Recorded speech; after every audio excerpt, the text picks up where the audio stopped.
that's what we're doing. You're gonna just put the dog paw in the concrete. Okay, this is perfect. All right, that's it. We're recording. This is very exciting. CM Punk was on Talking Dead a few weeks ago, and we hit it off. And then here I'm in Chicago, and you are also in Chicago. For once. And we have made this podcast thing happen. I'm nervous, actually. No, you're going to be great. How could you be nervous? Come on. I have no doubt that I'll be great, which is probably a very egotistical thing to say. I just, I'm following, in my mind, Mel Brooks and Malcolm McDowell. You know what I mean? So that's true. It's kind of daunting. That's true. That's true. Mel is tough to follow, and Malcolm is tough to follow, but they can't pile drive anyone. No, particularly not now. I don't know. I'd let Mel Brooks pile drive me. But I would too. But he would do it in the friendliest way. Yeah. Come here, let me just pile drive you. Whatever you want. I can't imagine. You said Blazing Saddles was your favorite movie. Yeah, I don't know if it's of all time my favorite movie is Slapshot. Blazing Saddles is definitely it's in the top 10 if not the top 5. This is something that I could discuss till the cows come home. Like my actual movie top 5 or top 10 is it's too damn hard. Well, it's funny that you mentioned Slapshot because I just was thinking about Slapshot today. Because I did the Man Cow show this morning to promote these comedy shows. Yeah. And Jeremy Rennick was on. Okay. And so I so wanted to ask questions about, like, can you imagine playing hockey when they didn't have to wear any headgear and it was just face, ice, fists? Like that to me is he got his face crushed with a puck. All his teeth are fake. Yeah, he had his entire face reconstructed because he didn't wear one of those guards. He just had the helmet on. And he seems like he was like, oh, I'm really happy now. He just wrote this book. I guess he went through a lot of shit.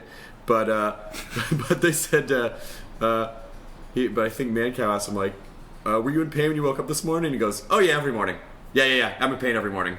Like it's almost like Wolverine's claws. Like, yeah, it hurts all the time. Yeah, every time it hurts. Yeah. But it's just, you don't think that, when you're young and you're like, grr, I'm just going to rip everyone's fucking head off. You don't think, someday my body is going to make me pay. Yeah, I don't think I actually thought my body was going to make me pay till, maybe last year. Oh, really? Oh, yeah. I still felt great. And now I'm 9 days post knee surgery right now. And I don't ever want to have another surgery as long as I live. It's a rotten experience. So was it an ACL or was it just no? If it was an ACL, you wouldn't be moving. No, I just got it scoped. I had a bucket tear of my meniscus. And okay. The cartilage flipped up and lodged itself in the joint, and I couldn't move my leg.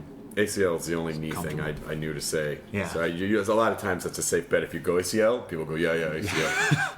No, I wouldn't. I'd be smarter than I.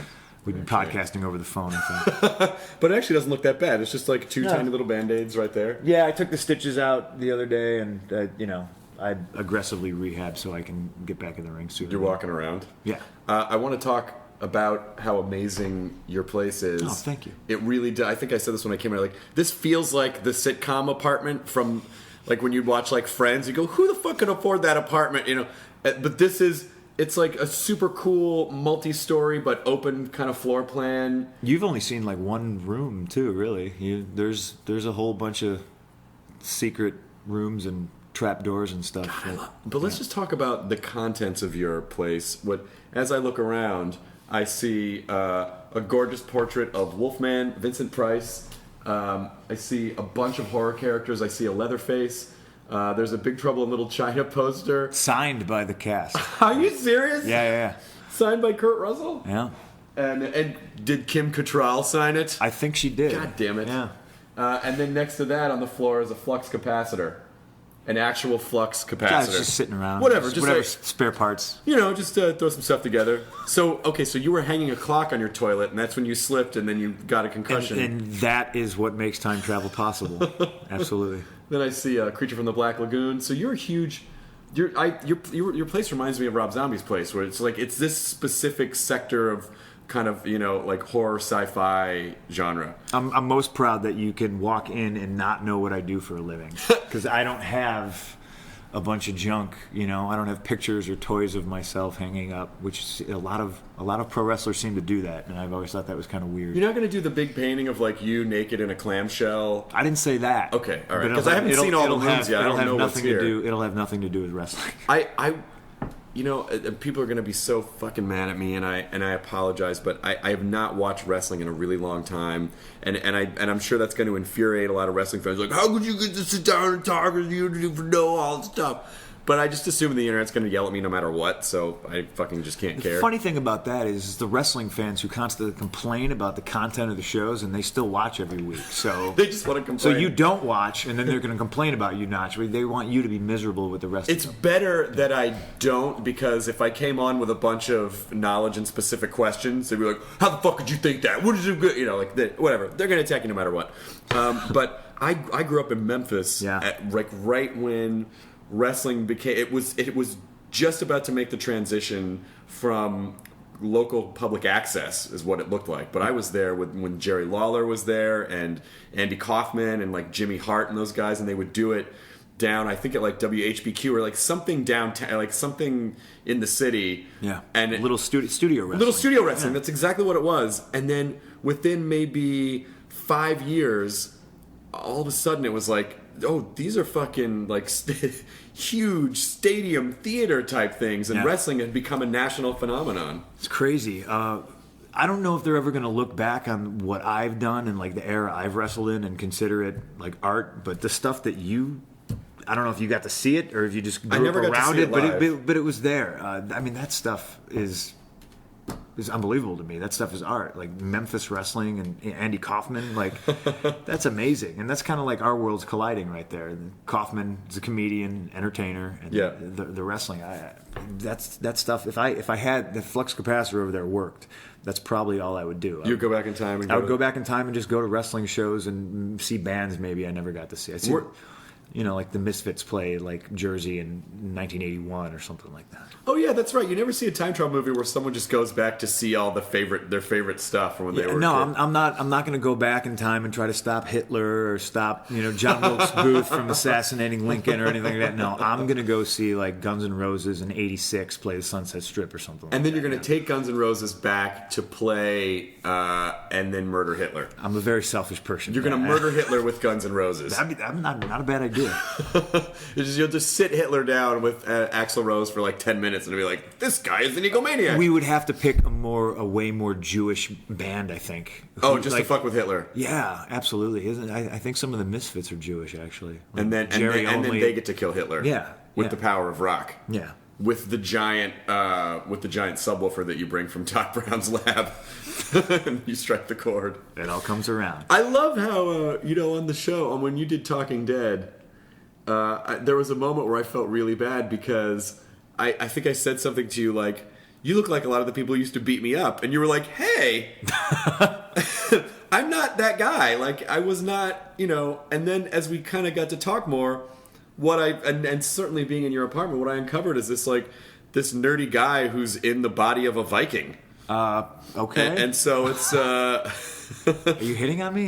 Hey, let's just... I'll take it. Let's keep the microphones running. No, I definitely... I got stuffed in garbage cans just like you did. Did you? Yeah, absolutely. Absolutely. How did you keep from going further down what was that what kind of made you go, I'm going to work on my physical prowess so this will not happen again? I think that had a big part of it. And when I became a sophomore in high school, two things happened. Growth spurt. I was suddenly taller than everybody. Yep. And Green Day became exponentially popular. And here's a band that I loved and I saw play a bowling alley, and then fast forward 12 months, they're selling out the Aragon Ballroom and it's on MTV. So all of a sudden, everybody who picked on me wanted to be my friend. Suddenly, blue hair was cool, Oh, that's amazing. Yeah, it's weird. It's very weird. Where did you grow up? Where's that scene? I was born in the city, and I grew up in a place called Lockport. Okay. Maybe like 40 minutes south of here. So you were literally like the Charles Atlas ad from the back of the magazine. It's like when you're kicking in some little kid's face, and the next it's like, I'm gonna stuff you in a fucking trash can. Well, I think that's I wouldn't stuff anybody in a trash can, but it prevented myself and others from being continually stuffed in trash cans? Well, because much like Peter Parker, all of a sudden you had this you had this sort of weird responsibility. Like you had greater power. Did you understand at the time that you had to use it responsibly, or did you want to go back and just beat the shit out of everybody? No, I don't like fighting. Is contrary to popular belief. Getting punched in the face is still one of my least favorite things in the world. So it's not like I would go around and pick fights. I would certainly be quick to defend myself or my friends. Yeah. So if me and you were pals and somebody was stuffing you in a garbage can, I would help you. I would appreciate that. No, I would definitely need the help. I mean, I tried it. Later in my early in my 30s, I was like, I think I need to start exercising because I don't want to hit 50 someday and then just feel like diabetes. My body's just given up. My body's just given up on it. We were talking about him before you started recording. My friend Cole Cabana. He said, do you box? I do. Well, I boxing was part of my training for a long time. It was hard stuff, man. And then I kind of edged off it a little bit because my wrists were starting to hurt. Like if I'm exercising responsibly, and my trainer's amazing. Like he's the best. His philosophy is always like you have to leave feeling better than when you got here. Which is some days that means we stretch, some days we do some light stuff, but then other days when I'm punching, it's hard for me to not punch as hard as I can. Yeah. And then at a certain point when my wrists are sore, I go, there are so many other things I can do to exercise than to hit something. Yeah, but it's fun. And I know it is fun. I think the surprising thing is if I were to get into a fight, weirdly, if I could remember everything without being thrown off, I could probably hit someone pretty hard. You just start throwing combinations? I would just start throwing combinations. If they would stand still. Look, most people in street fights always think it's just like a one-punch ordeal. No. No, because someone's gonna, but then I also know that it's never gonna be like a gentleman's boxing match. Like nope. if someone attacks you or someone goes after you, they're gonna go for your knees or they're gonna like try to smack your face into the ground. Like there's every great martial arts or trainer or everyone that I've ever talked to has said the last thing you want to do is get into a fight ever. Yeah. Because you just don't know. No, it's not not worth it. Yeah, and you don't know it sounds stupid. You don't know who's got a knife. Exactly. A gun. Yeah. And you don't want to accidentally kill someone. Like if someone and you I don't even want to punch anybody. Yeah. And then they find out who you are, and then they want money and. Good it's God. like Chuck Norris, I had to just have a bodyguard around just for people that tried to kick the shit out of him. Like, right. You're not so tough. Like, oh, come on. Give me a fucking break. Yeah. Can't you just enjoy Walker, Texas Ranger? I love that show. Who doesn't? Walking Dead, Texas Ranger. Wow. Chuck Norris. Wow. Maybe if the show drops off in like 10 years, we can start doing... We can reboot it.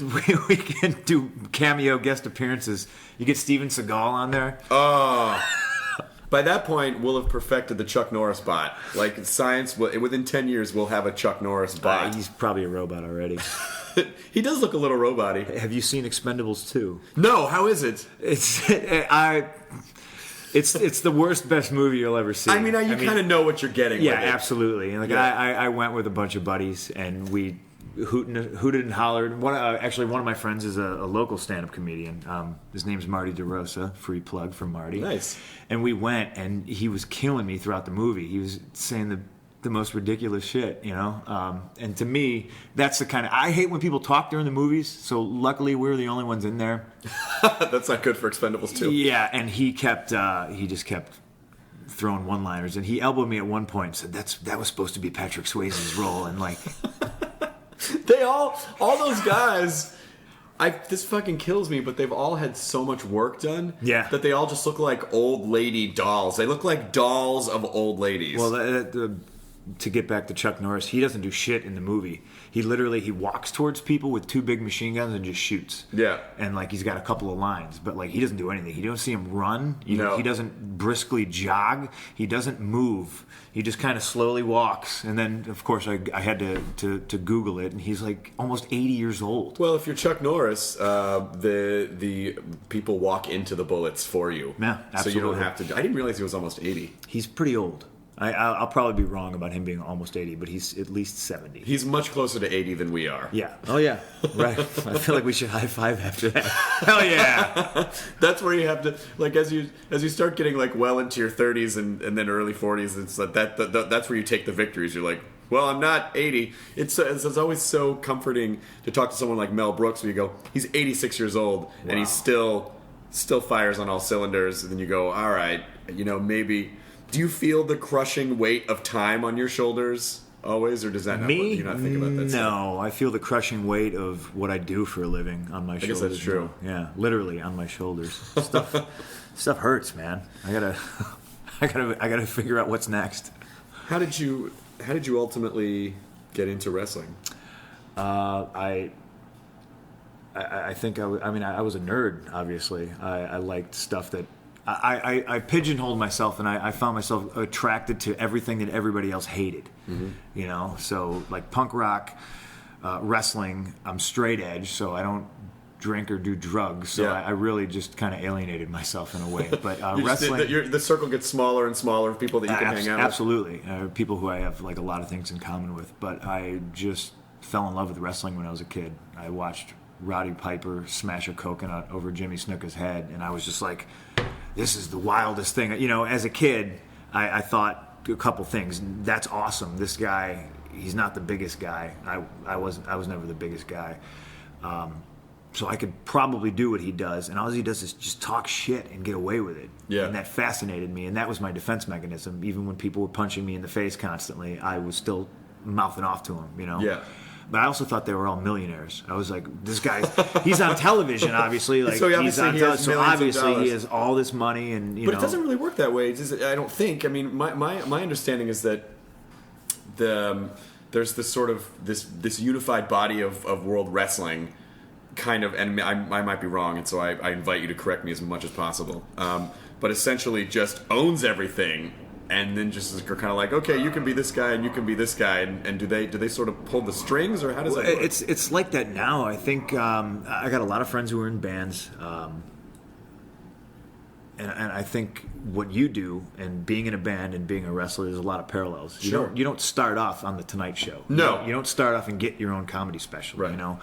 I paid some guys a bunch of money to basically beat me up. They teach you how to fall the right way. They teach you how to run the ropes, and then the rest is kind of up to you. I don't think anybody ever taught you how to write a joke. There's really probably they would. There's probably no formula. You know what I mean? It's just I think it's your passion and what you bring to the table that allows you to do what you do. Sure. I learned all the fundamental stuff, and then I jumped in a car with a couple of buddies, and we just drove all over Hell and Creation. Whoever would let us work there, we would work there. I mean, for free. We How does it work? How does it work in wrestling? Where because with stand up, you go, okay, I'm opening for someone. All right, I'm middling, so I get to I get the feature spot, so I get to do 25 minutes. Okay, now I get to headline, but I'm headlining in shitty clubs. Oh, I'm headlining in better clubs. Like, who decides, or what is it that you do to sort of rise the ranks? Once again, I think the parallels are all the same. You wind up seeing a lot of the same people working in different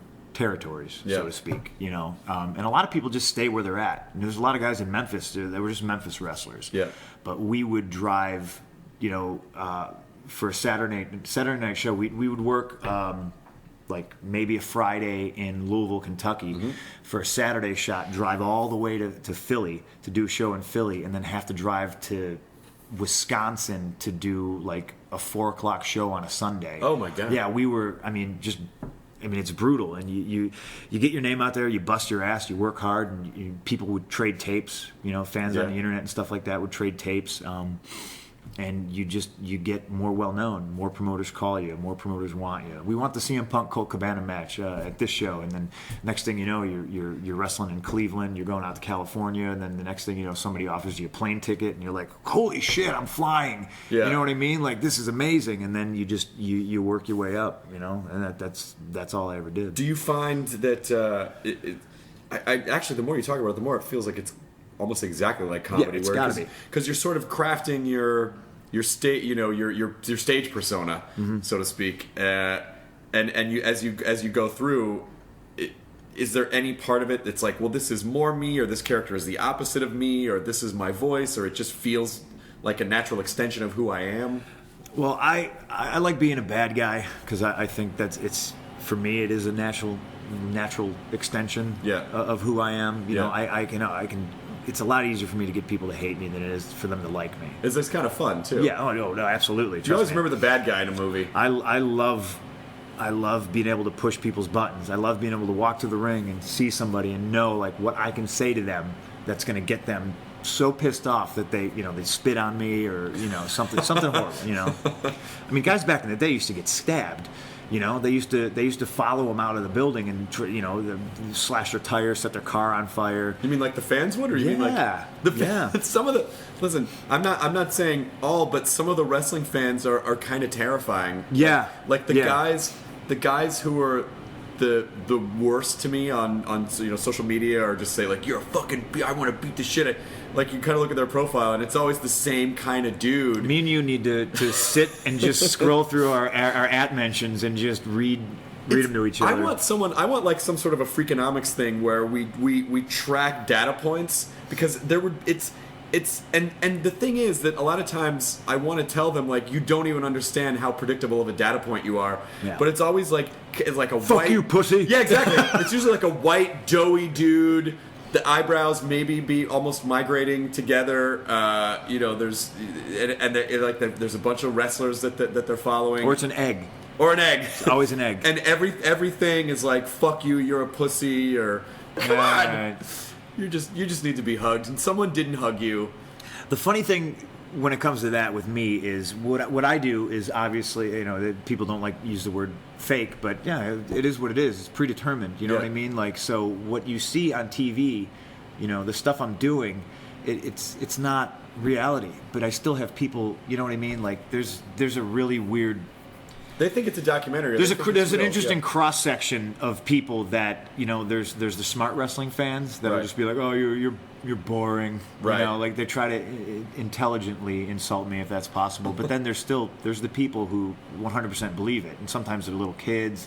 But when I click on that picture and I look, and it's like it's a grown woman or a grown man, and they're saying these most horrible things, like it makes me laugh. It's kind of funny. Well, it also makes me tremble for the future. Those are really funny when you find someone that tells you, like, when they say, like, you suck, you piece of shit, I hope you fucking choke on glass. And then you look at their profile, and then the description is just like, just living for the Lord and loving my kids. And you're like, and so sometimes I'll write back and go, how is that living for the Lord and loving your kids? Yeah. And they're like, my kids don't read Twitter yet. Fuck you. And you're like, oh, my God. How do you have time to tweet? With your Jesus infatuation and your children. I mean, come on. But it is. I'm glad to see that it is all totally parallel. And a lot of the wrestling fans I meet are really great, and I think people really do understand. But it's interesting now, when wrestling first started, and I was a kid, of course. There was no internet, and there was no, and so the good old days. The good old days, and so we would watch wrestling and have the debates of like, it can't be real. Of course it's real. He hit him with a chair. Right. He jumped off it. You can't fake that. Right. But now, because there's so much peeking behind the curtain of everything, it's interesting that people know that it's like, well, this is a show. Yeah. This is not. It's like, luchadors. But you'd be so surprised, because it still shocks the hell out of me that people will say stuff to me all the time that blurs the lines, and I'm looking at them like, okay, you just told me that that it's predetermined, but then you said I'm a real bastard for what I did. I don't... Yeah. And then that's when you slowly back away. All right. There's almost sort of a microcosm of like a supreme being and determinism, and do any of the choices matter because the outcome is already set in stone. Like there's almost a weirdly religious parallel to wrestling to the rest of the world. And yet, no matter what happens, are you pretty much fine with whatever they say, or do you get any say, or is there pushback, or I think when you're at a certain level, when you're one of the guys that's kind of pulling the cart, so to speak, and you're selling a ton of merchandise, and you're one of the guys, so to speak. if they ever said anything to me that I would be 100% against, they'd be fine with it. It's not the dictatorship I think a lot of people think it is. Yeah.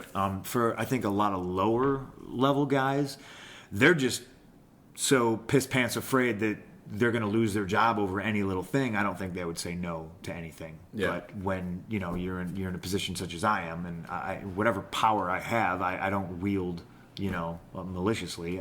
But there's hardly ever anything that I've said no to. Yeah. I mean, to me as a bad guy, especially, I'm getting shot down a lot more with my ideas because I want to do all these horrible, horrible things. What? Like what's something you want to do? And we are a PG show, so half the time, just a couple of things that I didn't think I would get away with that I did. You'd have to YouTube it to completely understand. I sang "Happy Birthday" to Rey Mysterio's little daughter when she was like 7 years old, and she was in the ring, and they were like celebrating his daughter's birthday. And I came out, and like it was a really uncomfortable situation because like this guy's with his family and his daughter, and I was just like, what are you going to do about it, Ray? Because if you do anything about it, I'm going to beat you up in front of your kid. You know what I mean? And that's so amazing. You put the good guy against the wall in that way, with his family out there, and like that actually, I got a lot of death threats for that. And it doesn't sound bad as I'm vocalizing it to you now, but it actually, I totally understand because I think one of the things that I will say is really interesting to me about the way that wrestling is written and the way the characters develop, and is that I think a lot of film could take a lesson from the kind of emotional sine wave, I guess, of you have to create enough motivation to want someone to get the shit beaten out of them. That's the idea. And then you're constantly taking the emotional center of the fans and shifting it right and shifting it left and forcing them to take this emotional journey, which is really interesting. No, that's absolutely, that's my job, is to get people to want to see somebody beat the hell out of me. Yeah. A lot of the times they themselves want to try to beat the hell out of me, but jumping in the ring is the wrong idea, everybody. So I think everybody can relate to that. There's a lot of people who have children. They have a mom and a dad, and they're celebrating this little girl's birthday, and then here comes this guy with his gang. Yeah, you know what I mean. And I looked like Jesus at the time with this long beard, this long hair. Like I was pretty creepy at the time. The last thing that I pitched that I thought Vince was going to be like, no way, you can't do that, was Jerry Lawler just had a heart attack like 3-4 months ago. He came back after 2 months to resume his commentary duties, and I was all over it, and we faked a heart attack in the ring while I was talking shit to him. That's amazing. Yeah, and like there's people that 100% they're wrestling fans, they're the smart fans, and they know, and that was too much. That was just too much. They should have just let Jerry had his good moment. And that's not the idea. Right. You know what I mean? Like, I'm a bad guy. I saw this perfect opportunity to piss a lot of people off, and Vince let me do it. He was like, that's a great idea. I was just like, this is amazing. I love that Lawler, like, he's such a pro, and he's been around so long. Oh yeah, that's actually a pretty good idea. I don't think he couldn't have thought for 1 second that and the thing is, Lawler ran Memphis for years and years and years. If this was still Memphis, if we weren't PG, I would have been claiming I killed Jerry Lawler with a heart punch. You know what I mean? Like, he would have been all over that, and we would have built for like some big CM Punk Jerry Lawler, cage match or something like that. Like, that's, and so people nowadays saying that we exploited the heart. Yeah, of course we did. Like, look what we do. What's the ridiculous, like, what's the line of where it gets like, okay, that's too silly? Like, for instance, Jerry Lawler has a heart attack, they take him off, then you kind of follow back into the nurses' quarters or whatever, and then you start fighting with the orderlies or the doctor. Or like, is there a line where you're like, okay, that's too silly, no one's going to believe that would actually happen? Geez, I mean, I don't know, because I mean, that was a serious deal, I mean, the guy did. He had a heart attack ringside doing commentary right after I got done wrestling him, and like they were working on him. They took him in an ambulance, and like everybody thought that was it. That was the last we're ever going to see of him. So, but I mean, if it was a planned thing, I don't think anything's too silly. I think if you don't plan on going too far in a lot of ways in life, that you're not going to go far at all. What is the sustainability of a wrestling career? What do you think is the essential element that, do you have to keep going from good to bad to good to bad? Or because if you're bad, is that a limited resource? Like, you can only at a certain point you're like, okay, he's a dickhead. I think you have to evolve. I think it's just evolution of your character. I don't think there's been anybody who's just been on TV doing the same thing for a sustainable amount of years. You know? And I think the average career in the WWE is like 3 years maybe. Oh, wow. Yeah, I mean, there's a big turnaround, and the guys who I think make it to the top and stay there are the ones who constantly evolve their character. And it's not necessarily flipping from good to bad. There's changes, you know what I mean? A perfect example would be a guy like The Undertaker. Sure. He was like this total cartoon character when he started. The Undertaker. Right. Like, he was, I don't know, he was essentially a zombie. That's the whole reason I thought he was cool. That was a great character. Right. But you can't do that. He's been here for over 20 years. He couldn't have been that same guy that debuted in 91 or whatever for 20 years, you know what I mean? So he evolved, and guys get hurt and they go away and they come back 6 months later and it's like all of a sudden, we forgot about you, we love you again, it's fresh again. You got to evolve. You can't do the same set. No. I mean, could you imagine doing the same set for 20 years? I would kill myself. Some people do. Like, there are some comics who, like, they just kind of get their set and they just travel. I could see Don Rickles doing, I would go see Don Rickles. I would love the to same see old Rickles jokes. live. Rickles is one of the guys I've never seen live. Really? But I met him at a party once and he was amazing. He was such a great guy. He's like, come here. And he just started talking about comedy. Here's what you gotta do. People know that when I say stuff, it's not that I'm really mean. Like, he just laid out the whole thing, pretty much the same way that you're talking about. Brilliant. Rickles has his wrestling character, which is that guy. God bless the old timers, man. Right? Oh man, I could sit in a room and listen to anybody who's excellent at their craft. Like, I could listen to them for hours. And I going back to it, I think there's so many parallels between what I do, what you do. Tons of friends. There's no question. There's no question, because you have to figure out who you are and what you want to say and develop that, and then figure out how you can sort of mine that into what the final product is. Right. It's an odd. Although I do feel like you have the ability to really be more diametrically opposite to who you really are, as a way to sort of live. You're sort of living vicariously through your own character in a way, sort of, where you get to be that guy that's not you, but maybe it's still kind of. I kind of lucked out in that way. Yeah, I'm not like hello everybody, I'm an astronaut. I'm not playing this far out character. And when I developed the straight edge thing, because I've pretty much been straight edge my entire life, you know what I mean? So it never occurred to me to use that in wrestling. When I was wrestling, I was just, I just started wrestling because I wanted to wrestle. Because you probably, I wonder, did you feel like it was just too close to yourself? No, I just didn't. I didn't think about it. I didn't think about it. That's you know what I mean. It's too close to yourself that you just don't think like, I should probably. It was my girlfriend at the time, Natalie, who was just like, dude, everybody hates us because we're straight edge. You know what I mean? Like, you tell anybody out on the street, like, hey, I don't drink or smoke, and they're like, why?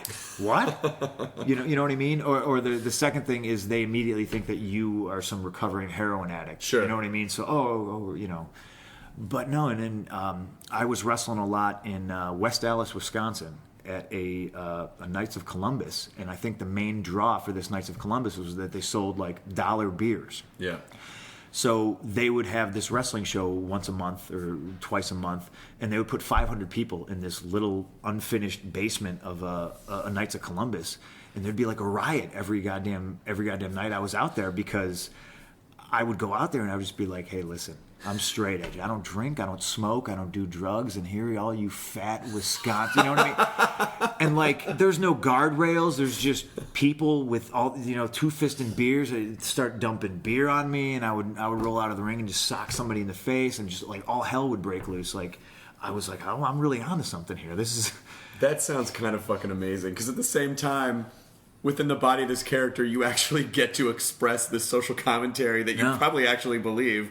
And That's really gratifying. And I think alcohol is a powerful drug. You take something like pro wrestling and you put it smack dab in the middle of people who are just, shit hammered. Yeah.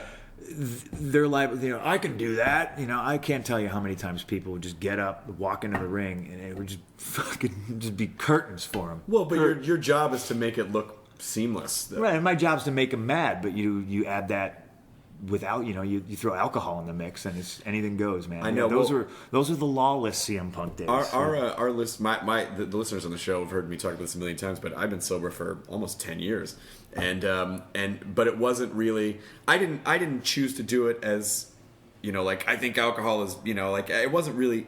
It was more that I knew that I was really irresponsible with it. Right. And so I was like, yeah, I shouldn't do this anymore. But you say you pretty much your whole life. Yeah. What was the sort of underlying?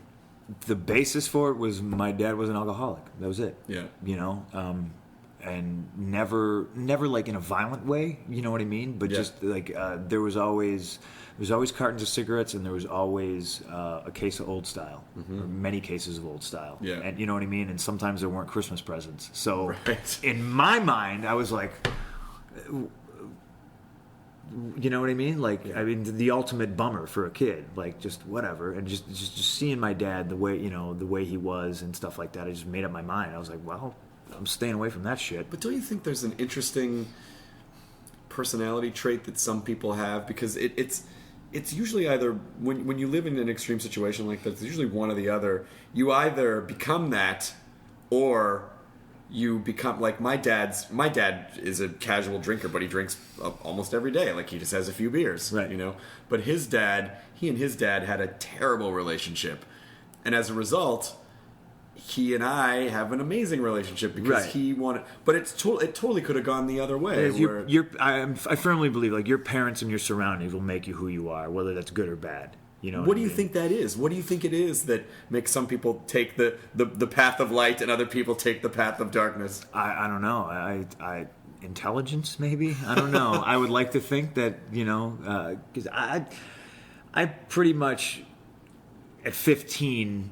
Not only did I think I knew everything, obviously, but I had a pretty good handle on who I was and stuff like that. And the guy you're talking to right now isn't really that much different than that 15-year-old. I mean, look at my house. You know what I mean? Like, this is what my room looked like when I was 15. This place is just bigger. Isn't it nice that we live in a time where we can be grown-ups and still... Like there wasn't anything that was like, okay, I have to put the Wolfman paintings away because I'm an adult. Like that we still get to enjoy this extended adolescence where we go, hey, I really love this stuff, and why shouldn't I have it? I predicted this boom probably when I was 15. The first job I ever had was at a comic shop. So you sit around with your buddies all day and you just bullshit. And I was like, someday our generation is going to run things. You know what I mean? We're going to have cars named after Transformers. Where you're going to get like the Nissan, Soundwave and stuff like that. And that would be awesome. I think we're partially living in that now. I mean, look at the Nolan trilogy, the Batman flicks. We get to go see Avengers. All this awesome stuff is happening. And it was stuff I dreamed about when I was a kid. I did the WGN Morning News this morning, and this Pat, I think the sports guy, was really cool and super into Dark Knight and super into Walking Dead. And one of the anchors was this really nice lady, but she just didn't understand the Batman thing. She was like, what is it? What are you guys, 15? We're like, no, you don't understand. The Batman franchise should not have been able to be resurrected. Like, it was so murdered. Right. And just trying to explain to her, like, this is why this is awesome. And she just couldn't connect with it. Some people don't get it. I'm proud to say, I'm still 15 at heart, man. Yeah, absolutely. That's sort of the luxury that we have, I think, of our generation. I mean, in a way, we're sort of culturally spoiled. Whereas, our parents or our grandparents, it was like, you have to work. This is a post-war era. There's no time for comic books. There's no time for that. You factory. Work, you get married, you have kids. Maybe you go to church on Sundays and then go to college and major in something practical. Yeah. I don't even know what that means anymore. No. I never know what that meant. School is not for me. Do you feel like we're culturally adrift, or do you feel like that this is a golden age? Oh, geez, I don't know. It depends on who you interact with, I suppose. I mean, because there's for all the good people that you talk to that are into the same things and doing good things. There's the, I don't know, I guess the lazy ones. You know what I mean? Like I don't know how to articulate it correctly, but I could definitely see how the generation ahead of us can look at us and be like, oh, I'm wearing a comic book T-shirt, so I'm a slacker. Right. You know what I mean? Like I get that. I can see that because I see people all the time that they're not doing anything. There's actually a group. Have you ever encountered crusty punks? No. My absolute mortal enemies in my neighborhood. There's a group of crusty punks that around spring and summertime they come around. They wear these weird quasi uniforms. They all wear like these green drabby clothes, and they looks like they rub dirt on their faces, and they go and they panhandle for change. Oh, that's not what I was hoping it would be. No, I was hoping it was a punk movement based on Krusty the Clown. Hey, I'm gonna kick your fucking head in. No, but and then and these kids they panhandle for change all day, and then they go to their Lincoln Park condos and live with mommy and daddy. But every time I see them out, they're disruptive, they're rude, they're ignorant, they make stupid signs. It's not just like hungry need food. They write stupid junk on their signs, and they're my mortal enemy. If I had an enemy in a comic book, it would be these. Now, do you feel like that because we're grown-ups we just don't understand them? I already feel like there's I see teenagers now and I go, oh yeah, I get it now. I get why older people when I was a kid were like, you don't fucking know what you're talking about. I'd be like, why 100%. Are they so mean to me? I'm just being myself, man. You don't get it. And now I feel like, I don't get it. I really don't get it. I'm on the other side. You feel old. You do feel old, yeah, because and I really understand why. I always thought when I was a teenager, like, look, when I get older, I'm going to understand how to talk to teenagers because I'm a teenager now. But some sort of a weird thing happens, and I guess it's just because you're older, they biologically do not want to connect with you. Absolutely. And it just did you watch Louis C.K.'s show? Yeah. He's an amazing episode where his niece comes to stay with him, and he just tries to talk to her, and she's just like will not respond to him. Yeah, absolutely. And it's like, oh yeah, that's exactly. The kids. They're just programmed to go, fuck you. You don't know me, and you don't know what you're talking about. And I was very much like that when I was a kid. I didn't want to talk to any grown-ups. I just want to talk to people that were my age or whatever. Now, yeah, I definitely, I feel old. I felt really old. I think it might have been the most recent Tosh.0, and he made it like a One Direction joke, and I didn't even laugh, and I was just like, "What's One Direction?" I know what One Direction is. It's the next boy band. Yeah. But I was just like, he's not even aiming at my demographic. Right. I felt like last week's episode, he was telling jokes for me, and now he went One Direction. And last week was New Kids on the Block. Right. Then NSYNC the week after, and then One Direction. He's just evolving. I guess. Yeah. I'm old. Well, they're not for us. That's one of those groups where I'm like, I saw one thing about them, and then all of a sudden, they're on all these billboards in Los Angeles, and they're everywhere, and you're like, who the fuck? You know how I heard about them first? No. Twitter. Somebody tweeted me and said, fuck you, you pussy. I bet you like One Direction. The guy who's typing that, what I hope happens, and I know this doesn't happen, but what I hope happens is they type it and send it, and then later they're going, hey, I sent this thing to CM Punk, and I told him he was gay because of One Direction, and then his friends go, yeah, and? Always the gay thing. Yeah, I always think that's the most insulting thing. I was going to say, I wish I were cool enough to be gay. I just always want to reply, hey, there's nothing wrong with being gay. Yeah, why is that an insult? Yeah, you would say that. No, yeah. Seriously, guys, enough with the you're gay, ... It's not an insult, and you're just a piece of shit. And spell it right. It's not Y-O-U-R. Please. There's an apostrophe R-E at Please the end understand of it. contractions versus God possessives. Damn it, it drives me batshit crazy. I love the you're an idiot, Y-O-U-R, an idiot. Yeah. You are the embodiment of irony, and you don't even understand. I'm a grammar Nazi. That's all I do on Twitter is correct people. It's correct people's grammar. You should... what we should do is make a series of videos with you on the Nerdist channel of CM Punk's grammar guide. I would love to. We'll just have you go through and correct people. Okay, here's why this is wrong. Well, if you feel strongly about this and you're going to try to insult somebody and prove your point, we should at least grammatically go through it and make sure it's correct. Do you need another dangling participle? Because this one's about to fall off here. I could wear a graduation cap. Yeah. Well, do you ever see yourself going into any kind of broadcasting? Because you're clearly smart and very articulate, and it feels like if you want it and you can talk. So do you feel like that's a direction that you might go in? I don't think it's anything I'd actively pursue. You know what I mean? Like I'm not looking for a job, obviously. So I don't know. And the thing about wrestling is I've had this long career already. You know, I've been doing this for 15 years. I've been with WWE for like almost 8. You know, so. I'm not really. Obviously, I can't just sit on my couch. I'm going to have to do something once this is all over. Yeah. And it's a rough job, so it could be over whenever. You know what I mean? Yeah. So I don't know if opportunities kind of show up. I would take them as they come, but I'm not sending applications into to radio stations. Did you watch The Wrestler and be like, oh fuck? No, I actually. That's actually one question that a lot of us probably get a lot. Like if we like that or not. And like I did like it. A lot of people within my company hate the fact that I say that I like that movie because they don't want people to believe like that's what happens. Yeah. And I don't think it's a wrestling thing. I think it's an irresponsible thing. You know, Yeah. The character in that movie wasn't in the position he was in because he was a wrestler. He was in that position because he was irresponsible. Right. You know. Are a lot of wrestlers irresponsible? Fuck yeah. But I think that's the majority of the world. You know what I mean? Like we always get a target drawn on us by media outlets when somebody dies, because oftentimes somebody dies because it's a drug overdose or something like that. You know, that's no secret.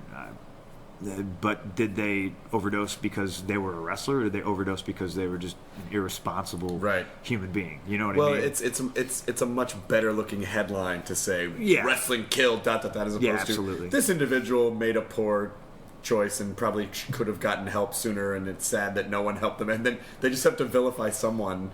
Yeah, and I understand it. It still makes me, despise Nancy Grace. That's all. Okay. But you can't. Would you ever go on and talk to her? Would you ever go on? I'd give it a shot. She doesn't let anybody get a word in edgewise, but I think I'd be able to take her. You just have someone off, just shoot her with a tranq dart, and it's like as she starts to, as it starts to take effect, you'd be like, now you're gonna listen to me. Wake her up. Yeah. What do you think is the ultimate message that you have, or like, is there something? Do you feel a responsibility in the position you're in that a lot of people listen to what you say and a lot of people are influenced by you? Do you feel a responsibility to put some sort of a mark into the world? It's weird because when I'm a bad guy, I see no limits, and I don't want to. WWE as a company does a lot of great things. You know what I mean? I do a ton of Make-A-Wishes. John Cena does twice as many as I do, and he's the good guy. So you're going to see that. You know what I mean? They're going to be like, John Cena just did his 300th wish. Yeah. I'm the bad guy, so it's not like I'm going to say no to doing a Make-A-Wish. Yeah. I don't want to broadcast that I'm doing it, because then people are watching. Oh, he's not such a bad guy. You know what I mean? But I don't want to keep the character. I don't want that. Yeah. I want people to hate my guts. Yeah. You know what I mean? We also are heavily involved in like this anti-bullying campaign, Be a Star, which I think is great. But as a bad guy, I don't want to be like, hey guys, don't be a bully, because what I am on TV is a bully. Yeah. So this is totally weird. Well, that's interesting then, because do you feel any responsibility for perpetuating some of that, but like the bully mythos, because it sucks that, again, that people watch and they go, yeah, that guy, he's real and he's doing those things. I think I have to take some of the responsibility, but ultimately, in the end, the bad guy gets what's coming to him. Yeah, you know what I mean. It's theater. That's the story. You hope that's the case, and then at least you can sort of draw the parallel and go, well, when the Lone Ranger, like if you watch like a Western and someone gets shot up and then a kid like shoots a gun, you can't. Again, it's like you can't blame the movie, like that person. And that's where everybody says, well, that's what the parents are for, to try to help explain all that. But, that's got to be the hardest job in the world, being a parent. I don't know. Yeah, I don't have kids. You don't have kids either, do you? Nope. None that I'm aware of. Well, I say this obnoxious thing sometimes. My sister-in-law, when we hung out in Nashville last week after I did the shows there, was like, you should have kids. They just had a baby. My brother is a year older than I am, and he and his wife just had a baby. And she's like, you need to have kids. And I'm like, you just had one. Why do you need everyone else to have a kid? And then I said something that... It's somebody to play with. I said something that I think people with kids would think is obnoxious, where I said, my career is my child right now. But what I meant by that is... That's where my focus is, right. And it wouldn't be fair to bring a life into this world knowing that what I'm actually focused on is this other thing. Like, that's not a reasonable. So I'm not going to do it, and I feel like that's a responsible choice. No, I think it's a very responsible choice. I'm on the road over 320 days a year. You know what I mean? And I look across the locker room sometimes at the guys who they're married. Yeah. You know, they have kids. You know, for all intents and purposes, I could lock my door and be gone, and I could not come back for 6 months. You know what I mean? I couldn't do that if I had a kid. So that's got to be hard. And yeah, I think if I ever did have kids, I would have to not be wrestling to do it. Yeah. You know, because I don't want to neglect my kid the way I felt like, you know what I mean? I got neglected. You know, so I'd be like your dad. I'd have a great relationship with my kids. Well, my dad and I had an okay relationship when I was younger. It got better when we both got older. Yeah. My dad's great, but he always sort of wanted to be he wanted to be the buddy dad. You know, really? And yeah, as opposed because he had such a shitty, like I said, he had such a shitty relationship with his dad that he didn't want to. You know, he wanted to be the we're friends. Hey, come on, have a beer. Have a beer. Yeah, he wanted to be have a beer dad. Which is a little bit different than, you know, like firm but loving, you know, not disciplinarian, but certainly like, well, there were structures and there were rules. It was sort of like, hey, you know, let's just be pals, which is a slightly different dynamic. Yeah, I'm glad we have that now. Yeah, nobody just gives you a manual, right? You have a kid, and anybody can have one. Yeah, exactly. Anybody can have a kid. And there's a lot of people that have kids that shouldn't have kids. It's Keanu Reeves' speech in Parenthood. He's like, you need a license to fish, you need a license to hunt, but they'll let any asshole be a dad. And you're like, that's right, Keanu. It's true. It's the smartest thing he's ever said. Well, he didn't even write it. What are you in between right now that you're home for one of the 40 days a year?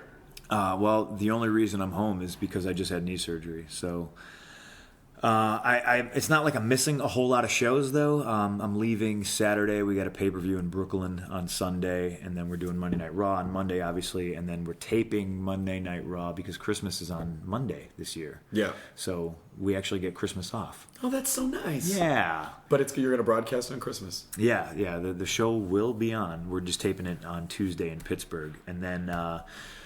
traditionally, the day after Christmas, 26th, 27th, 28th, 29th, and 30th, there's always 5 shows immediately after that I'm currently right now not cleared to do. Okay. So for the first time in my career, I won't. It looks like I'll have a stretch where I'm actually at home. What are you going to do with yourself? I don't know yet. It's weird. It's freaky It's freaky when you're You probably find this, but you only ever get sick when you stop. Yeah. Oh, well, thank you for jinxing me. No, not Chris. You. Jesus Christ. What I'm saying is you're never going to pull out of this, but it's going to be fine. Right. No, but I mean, do you find that you only ever start to not feel good when the momentum slows, like when the momentum stops? I'm that guy that doesn't get sick. Yeah. And if I do, I try to sleep. You know, I try to knock it out. But now that I'm saying that, and you've jinxed me, I'm sure I do have that power. I'm sure I will get strep throat. I do have that power. You probably have given me strep throat. I don't have strep throat. I just I was sick last week. There you go. But I'm better. The only thing... you're better, but you're still carrier, Chris. I may.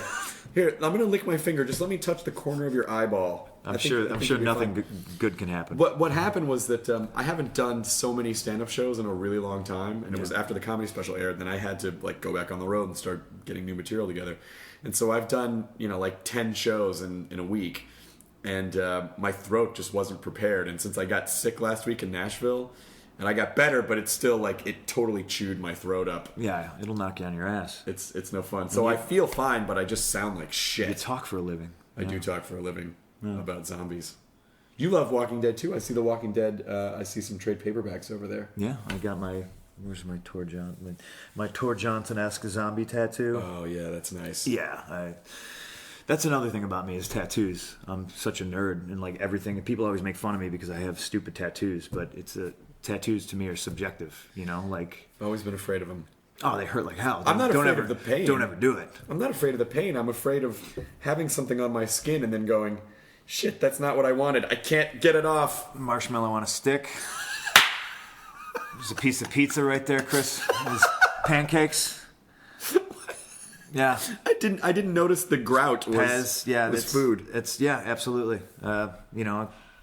Everything I love, I tattoo on myself. And was that a spur of the moment thing, or were you like, I think No, I had a couple. This arm wasn't sleeved. I just had a couple of pieces, and then so I did the old school traditional tattoo, the stars and dots for filler, and some of the spaces were just too big. And my guy was like, "What do you want in there?" And I was like, "How about my favorite foods?"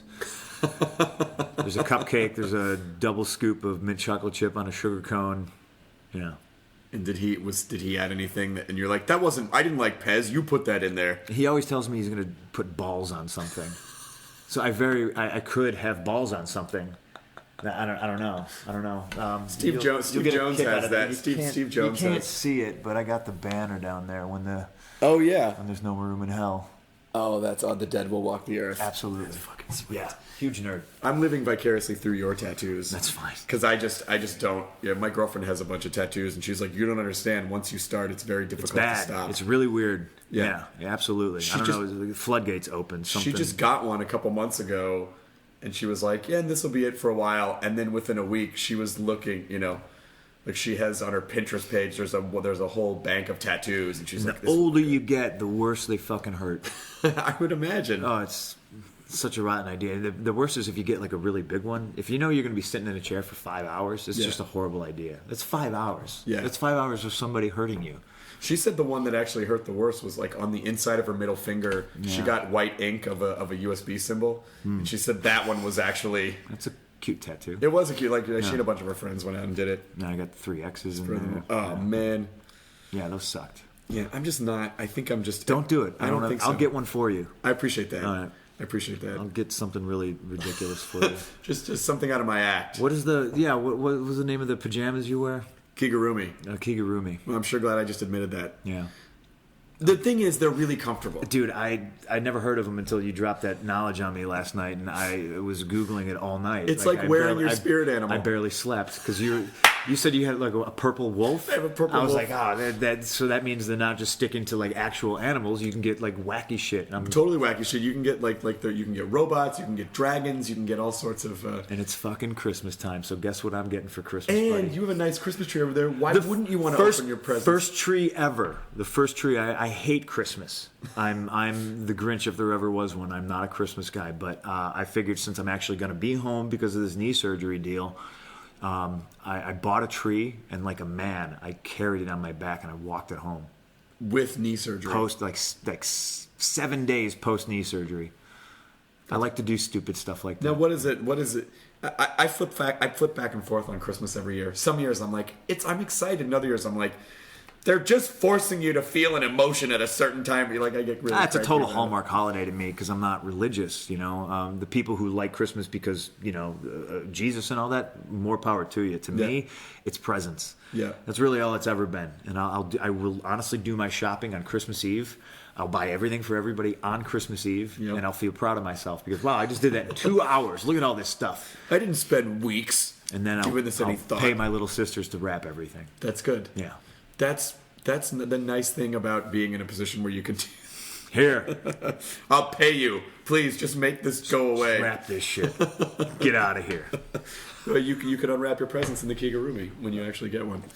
Christmas. They're fleecy. Christmas morning. I don't know what to say. I'm getting one. I'm going to send you pictures of it. Chloe. You're going to get sick of me. How about this one? Chloe was so all over me about that. Like, get one. You have to get one. I'm like, Chloe, you've got to drop this Kigurumi bullshit. I'm never going to get one. And then finally we were in Japantown. We were in Little Tokyo in Los Angeles, and I got one. And I put it on, and then within 5 minutes I was like, this feels pretty good. It's just like slippers. Old people have their slippers. Slippers for your slippers body. They're so comfortable. Our nerdy generation, our slippers are going to be the fleecy Kigurumi. Yeah, absolutely. We're raising the bar. We're raising the bar. I think, I hope someday, because I actually will start watching some of your... Like, once I have an emotional way into something, I'll watch. And now that you and I have become pals, now I'll watch wrestling because I'm like, oh, now I want to see what it's all about. I apologize ahead of time. No, it's fine. I mean, again, I do have I had a history with when I was a kid, but I do want to see the Kigurumi make an appearance. I can do it on TV. Maybe yes. I will. See, I think I'm the only guy in the company who has the balls to do stuff like that. You know, you need to beat the shit out of someone in a Kigurumi. Wearing one? I'll try to in fit like it a tanuki suit. I'll try to fit one in. What are you looking forward to movie-wise? Django Unchained on Christmas. Yeah. And nobody ever used to go to movies on Christmas. It would be me and all my Jewish friends, and now everybody goes. So yeah. I think I got to buy tickets in advance. You know what? It's nothing I'm looking forward to, but you know what I wish Marvel would do is make a good Punisher movie. Oh, yeah. Did you see the one that Thomas Jane... I hated it. Not the Thomas Jane Punisher movie. I guess maybe last year he made a fan film with this director Phil Joannou. Really? And it was basically like a 15-minute Punisher scene that I think was more in line with what you wanted from the Punisher. Well, I just hate how they've in my opinion they've always gotten it wrong. You know, and I'm talking with Marvel right now about writing something for them. Oh shit! And I keep pitching Punisher ideas because to me, you know, and I don't know if I'm going to insult a writer out there or something like that. To me, I think it'd be pretty easy. You know, like this guy's motivation is the mob killed his family in front of him, and he was a murderer in Vietnam. So he's gonna get revenge. Yeah, you know what I mean? And like revenge is never a straight line. So to me, the Frank Castle character is super interesting. And I think I might be able to tackle that, you know what I mean? But I watch the Dolph Lundgren one, the Thomas Jane one, and the Ray Stevenson one. I love Ray Stevenson. I still want to punch him in the stomach for making that fucking movie. Well, I think the problem is that I don't know. I don't know why there's just that one element that they just can't seem to crack with the Punisher where you go, oh yeah, that totally, I get it. That totally makes sense. There's always a come on. But it's reasons like that which makes me continually nervous for, you know, Avengers. And I was biting my fingers like, oh, what if this sucks? You know what I mean? And Avengers was amazing. They keep coming out with these awesome movies, and I really would like to see an excellent Punisher movie. That's really. Can you talk about what you're going to write for Marvel or no? I mean, it's in such an early stage of talking about it that we're just, you know, emails back and forth. What else are you reading? Are there any other comics you're reading that you like? I don't read single issues because I don't have the patience for it. Like if I read something, I want to at least read a good chunk of it. You know what I mean? Yeah. I just did that I just read Walking Dead 105 last night, which just came out. I can't do it. And I'm like, and it just sort of ends, and I'm like, I have to wait till January. Yeah. See, that I can't do that. What am I reading right now? I mean, the typical stuff. Like, I go by who writes stuff, you know? So anything Brubaker does, anything Kirkman does. Oh, yeah. Jason Aaron is one of my favorite writers. You see, I just bought all that stuff today, the 100 Bullets and all that, the big ones. Do you read on the iPad, or do you like to touch? No, I got to have the comic book. Yeah. Yeah, and a lot of people try to get me to convert to the digital. I can't do it. When I travel, my bag's full of comic books. That's from working in a comic book store. It's the most amazing thing to me, walking onto an airplane and having the guy in the business suit. Excuse me, that's the window seat's mine in first class. Yeah. And then sitting down, and I'm wearing fatigue shorts and like a comic book nerd shirt, and I just bust my bag out and I start pulling out comic books, and he's reading like the Wall Street Journal, and he's looking at me like, how the hell is this guy in first class? How does this comic book read? I think those prejudices are over now. People understand. No, they don't. He must be in a band. Exactly. Or a drug dealer. That's what his drug dealing comic lover. Yeah. He probably can't even read. He's looking at the pictures. Oh, do you want to be a superhero? Oh, talking to me like I'm a little puppy, dude. The guy, Man of Steel trailer looked pretty badass. I hate Superman. Do you? I hate him. Too much of a. It's why I love Mark Waid's Irredeemable, because I think if everybody has bad days, and even goody two shoes Clark Kent Superman would have a bad day, and somebody at some point would piss him off or catch him at the wrong moment, and he would just heat vision them. They would disintegrate. And sure. You probably feel really guilty about it afterwards, but how you lash out at your loved ones if you're cranky or whatever. Your girlfriend's nagging you about something. You're like, all right, I'll do it. Like I see him doing that, except punching through somebody's skull and just being like, oh crap. So you think he has too much power to be a good superhero? Absolute power corrupts. Absolutely. Oh, you think Superman would be corrupted? I think Superman would be a motherfucker. I guess that's interesting. I mean, but that probably tells you more about my personality than his. Because if I was Superman, so much of like superhero lore always boils down to like one moment in their lives, right? But of course they, like he would have to have struggles at some point, and just the fact that he was an orphan who saw his Earth father die, and you have to bear great responsibility, like. I'm gonna go see it. Yeah. I'm more on the fence about the new Star Wars stuff that I'm hearing about. I think Star Wars is going to be okay. I really do. I'm really nervous. No, I think it's going to be great because I don't want to feel like I got tricked again. Because that Phantom Menace stuff. Yeah, but what I think is going to happen is I really think Disney has allowed people to take franchises into good directions, like with Avengers, right, or the Muppet franchise. I think Disney is a company that's large enough to support a property the size of Star Wars and to get people in there to make a Star Wars movie that they really wanted to see. Like it'll essentially be a really high budget fan film. I think. And that's another thing 15-year-old me predicted in the comic shop was someday we're going to get other writers and directors doing Star Wars stuff. We got to. And now it looks like we're getting. And I want to see some weird stuff like a Tarantino bounty hunter film. You know what I mean? Like Bosk and IG-88 like hate Boba Fett and like, you know what I mean? Like that would be amazing. Of course, if Tarantino did it, Boba Fett would be dropping the N-words. It'd be fantastic. It'd be fucking great. Tarantino's just like early Knights of the Old Republic or Knights of the Republic or whatever. It could be anything. It could just be a standalone Chewbacca film. You know what I mean? Chewbacca's banging chicks and what I mean. On like an all-night bender, he steals the Millennium Falcon. Chewbacca, basically, what would happen is there would be a series of like Wookiee exploitation movies. Yeah, where it's just like all the Wookiees. Like Dolomite. Yeah, exactly. Like Wookiee Dolomite. He'd be doing all these crazy like. That would be the trailer for Pac Rim looks fucking awesome too. For what? Pacific Rim. Oh, okay. You should watch that. I will. I haven't watched any trailers. I still got to watch the trailer for the Evil Dead remake. Yeah. Yeah. I'm always slacking on stuff like that.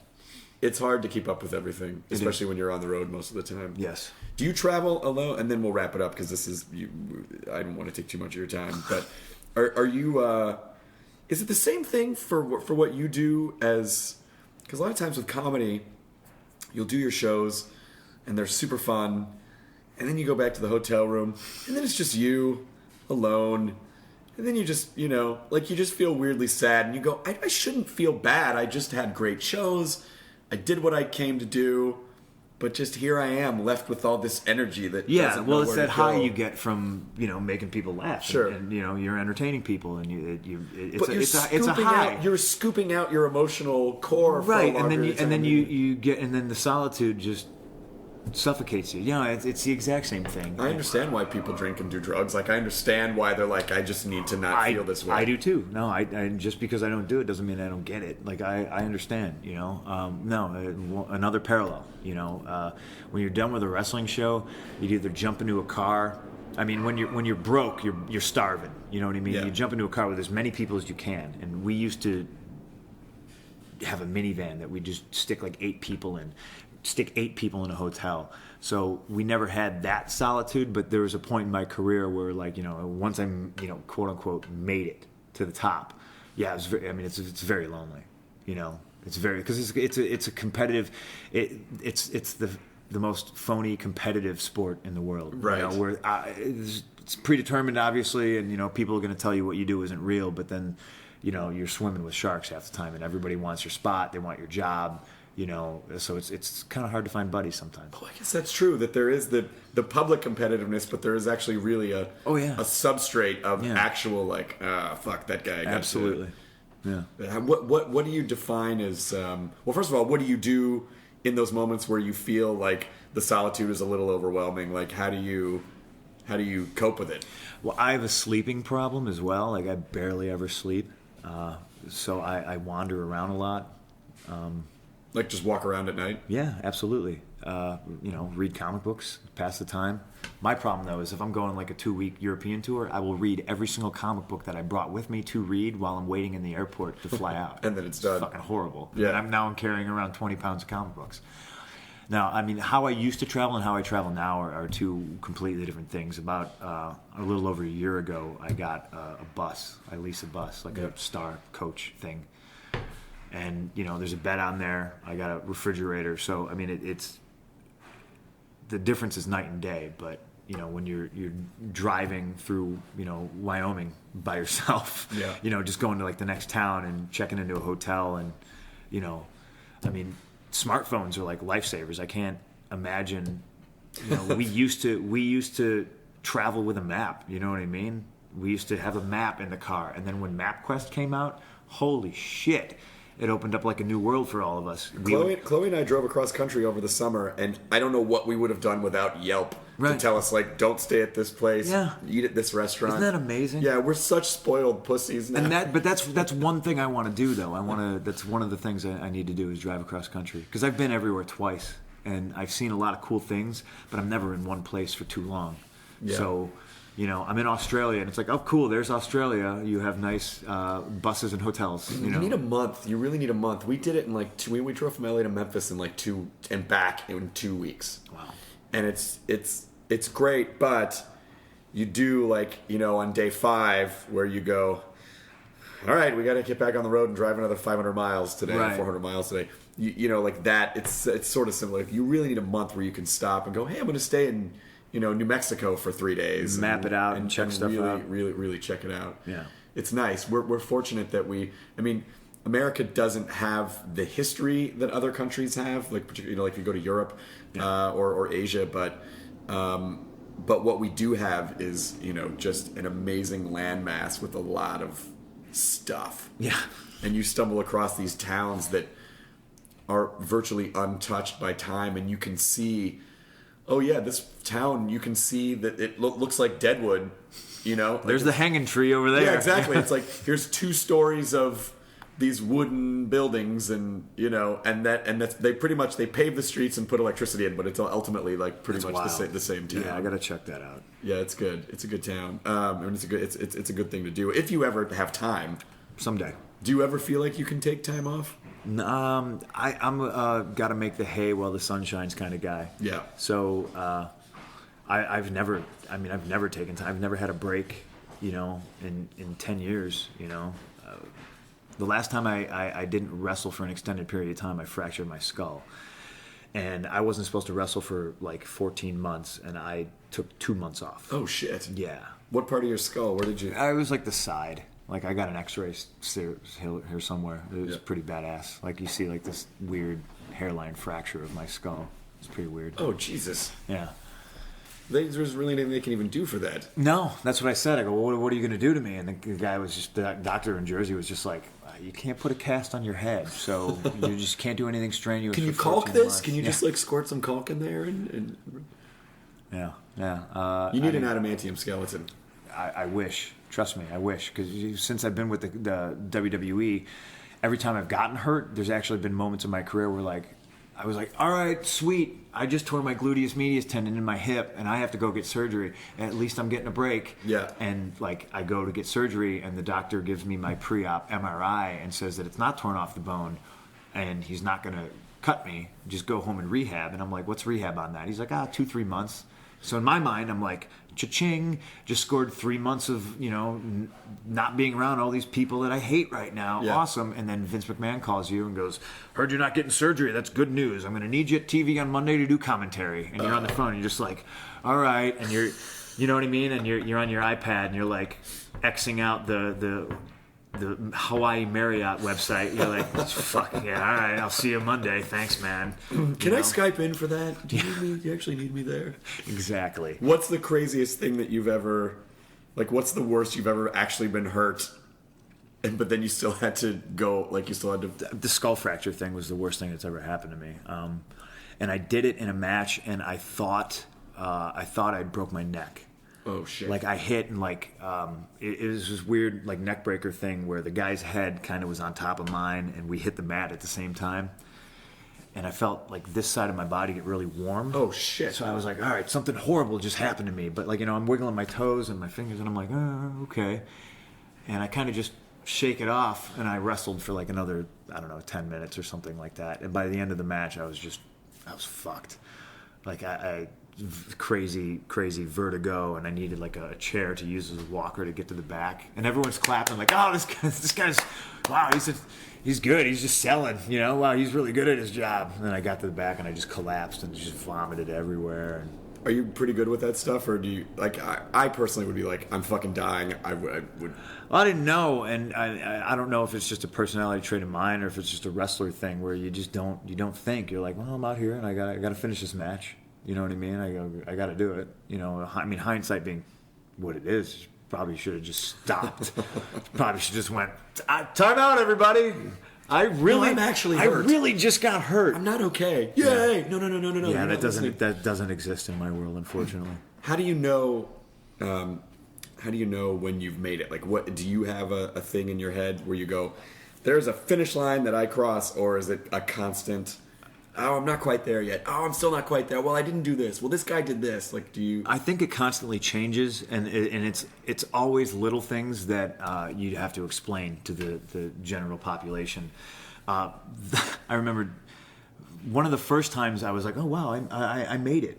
When I first signed in 2005, I was just backstage, and we have a makeup lady, and her name's Jan, and she's been there 25 years, something ridiculous, right? Like Jan could write a book probably that they would not want her to write, but she has this case, and there's water and hair gel, and like it's for everybody. And like I walked over to the water bottle to like spray my hair before I went to the ring or whatever, and she starts swearing at me. She's like, "Hey, what are you doing? You stop!" She's barking at me, and I was like, "Oh, Jesus Christ!" And I like put the water back and like ran away. You know what I mean? And then like I'd been there a couple of years, and like one day Jan was like, "Hey, Punk, you need a haircut or anything today?" And I was just like, I've made it. You made it because she accepted you. Jan not only acknowledged me, but she wants to do me the service of cutting my hair. She was the gatekeeper. I'm a top guy now. This is awesome. Like other times, you're always on shows when like somebody big gets hurt. We offer refunds. There'll be the announcement. Like so and so is hurt. Blah blah blah. And I remember somebody. Smartphones again. Somebody recorded it. Like I did my elbow in. I got my elbow scoped 2 years ago, and they like made an announcement like, oh, CM Punk's not here tonight. If you want a refund, you got to get it before the second match or whatever like that. And I was like, wow, I fucking made it. You know what I mean? Like they're offering refunds. Like so for you, yeah, that's pretty badass. There's moments like that. It really has nothing with being a champion or having a title. I pride myself on being like the go-to guy. Yeah. And when everyone else goes down, or when somebody else can't do something, or if it's a hard job, it's something nobody else wants to do. Like I'm the guy. Like I'll grind it out. I'll do it. Well, I think there's on one side you go, well, okay, so you're the champion, so you have this title, but it's predetermined. Right. So part of you, like someone might go, well, but you didn't earn that because they just gave it to you. But the other part is like, yeah, but you didn't see all the shit that I had to go through absolutely behind the scenes to make that happen. There was a journey. You just didn't see all of it. Right. I mean, there's a ton of people out there and on Twitter that think that we just do, Mondays. Yeah. But there's Fridays and Saturdays and Sundays, Mondays and Tuesdays, and we do one international tour a month. I mean, and on top of that, I'm doing media, all the stuff that you did this morning. You know what I'm doing that. Radio, yeah, all that. And then you're talking to kids at schools. You're doing Be a Star rallies. You're doing Make-A-Wishes. Yeah, I mean, it's a grind. It's constant. But like that's the cool, rewarding stuff too. You know what I mean? when a mom comes to an autograph signing and she's like, hey, I just want you to know, I'd never let my kid watch wrestling, and then he explained to me there's this guy and he's got drug-free in his knuckles, and like I look over and the little kid's got his hands taped and they're X'd up, and he wrote drug-free on his knuckles. You know what I mean? Adorable. Like that stuff's pretty wild. That almost goes back to you asking me if like I feel I have a responsibility, and like, you know, I think the people that get it. And the only thing I ever tell kids is, you know, I don't even preach, you know, hey, don't do drugs, don't smoke, you know, like. I'll tell them not to, but I'll also tell them, like, I think a lot of times you tell a kid not to do something, they're going to do it. Yeah. You know, be yourself and find something that you love and do it for a living. Like, that's my advice to kids. It really is that I've been trying to give the same advice to people. Is like, find the thing that you love and then just do that for as long as you're passionate about it. Yeah. And I have to totally apologize to you, because when they said CM Punk's coming on, you know, I mean, I knew who you were, but I was like, really, you're gonna come on? You're gonna? I was weirdly sort of prejudiced, and I apologize for that, because it wasn't fair. You came on, you and Yvette Nicole Brown were fucking. That was such a great show for us, because you guys came in, you clearly loved the show, you had information. Yvette brought fucking notes, like a stack of notes. That was amazing. I love that about her. And the show worked, the Talking Dead worked the best, because there were points that you guys didn't agree on, and you both had, there was like an intelligent discourse about it, and you were both passionate about it, and you could tell that you loved the show, and it really was, that makes for the best episodes of that show, when people come on and they can do that and engage in that way. Yeah, it's a conversation, you know? It is. I don't just want to see two ham bones sit on the couch, you know? Not everyone can do it, though. I mean, you're saying it's a conversation. Not everyone can sit and just have a conversation. Right. They don't know how to be themselves. They don't know, like, some people are so used to being characters. I thought it was a cool dichotomy, too, because she's never read the comic books. She's a fan of the show. Loves the show. She started watching the show and loves it. Me, I was one of those that was counting the days. Oh my God, there's a pilot. Oh my God, you know, I'm reading stuff on the internet about, you know, Walking Dead show. Oh, this is going to be amazing. You know, so it's cool to see that. That's why I love that show. Have you gotten to Negan in the comic books yet? Yes. Oh fuck. Yeah. And there's that part of me that reads, oh, Negan, a new character. Oh, he's a bad guy. He's a ruthless motherfucker. I could totally be Negan on season 5 of Walking Dead. Oh my God. That's all I do. Dude, you totally could be. I mean, because it's so funny that the way that they're drawing him. I mean, this isn't too much. This isn't really a spoiler, but just they're drawing him almost like a sunny, like 1950s comic, and he's the worst character. Like, he's the most evil character that you've seen yet. Like, just. Yeah, I think he's trying to top the governor on this one. Way tops the governor. Yeah. Way tops the governor.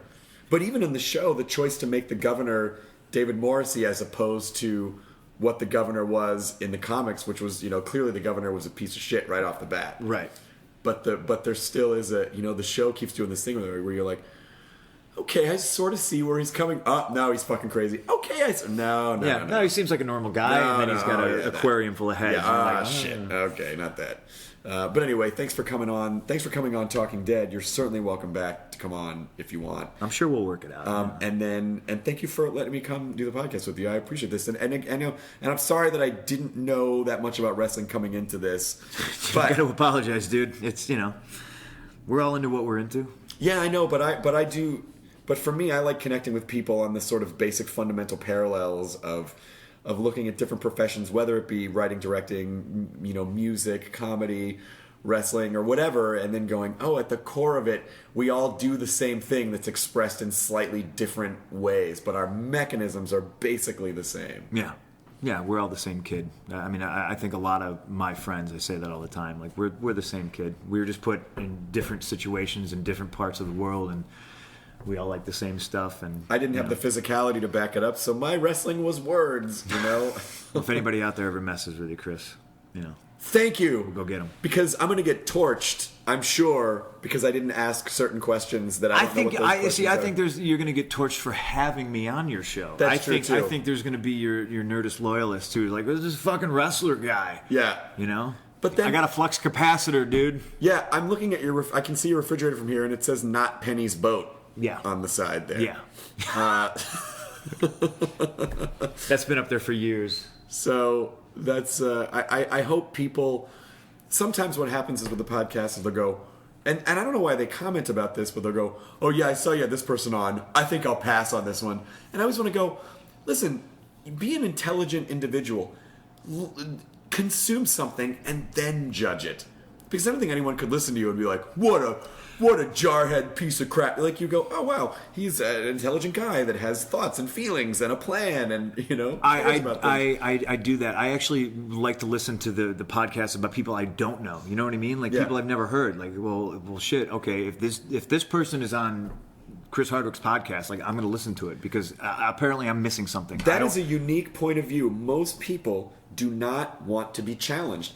They kind of paint their picture of what they like and don't like, and I suffer from it too sometimes. Like, I've never listened to a One Direction song. What if it's great? I don't know. It's probably not, but what if it is?